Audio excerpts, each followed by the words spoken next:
سید عالم صلی اللہ علیہ وسلم اللہ تبارک و تعالیٰ کا فضل اور اللہ تبارک و تعالیٰ کی رحمت ہے۔ سید عالم صلی اللہ علیہ وسلم نہ صرف مسلمانوں کے لیے رحمت بن کر آئے بلکہ آپ تمام عالمین کے لیے رحمت بن کے آئے،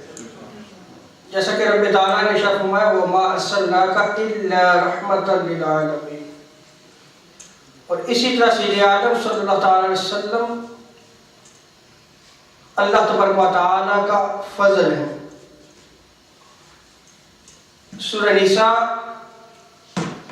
ورس 83 میں رب تعالیٰ نے ارشاد فرمایا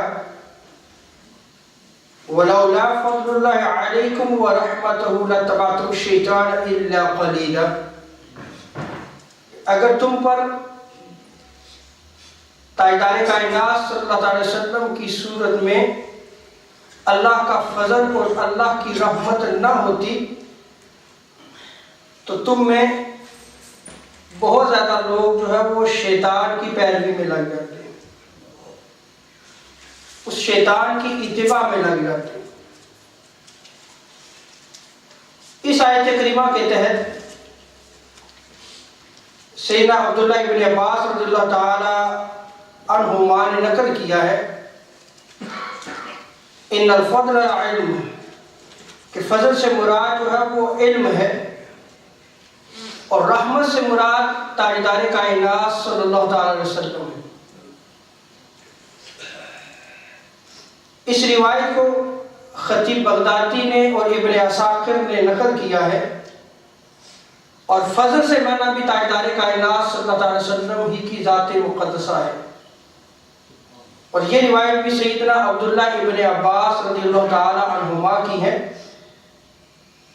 الفضل بالنبی صلی اللہ علیہ وسلم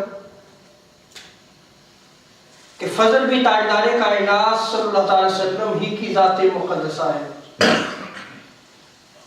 ان روایات کو جمع مفسرین نے نقل کیا، جیسے علامہ آلوسی نے روح البیان میں،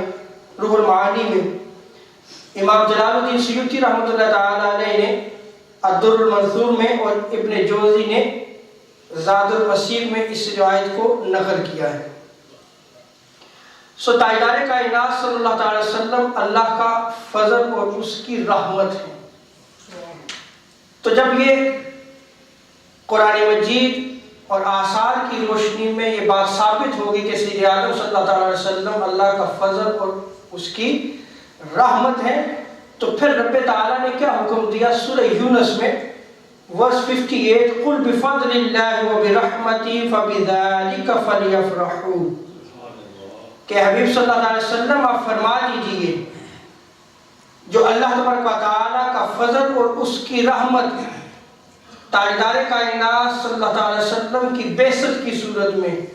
سید عالم صلی اللہ علیہ وسلم کی ولادت بعد سعادت کی صورت میں تمہیں عطا کی گئی، تو اس پہ خوشیاں مناؤ، فَلْيَفْرَحُوا، اس پہ خوشیاں مناؤ، وَخَيْرٌ مِّمَّا يَجْمَعُونَ، اور اس خوشی پہ جو تم خرچ کرتے ہو یہ اس سے کہیں بہتر ہے جو تم جمع کرتے ہو۔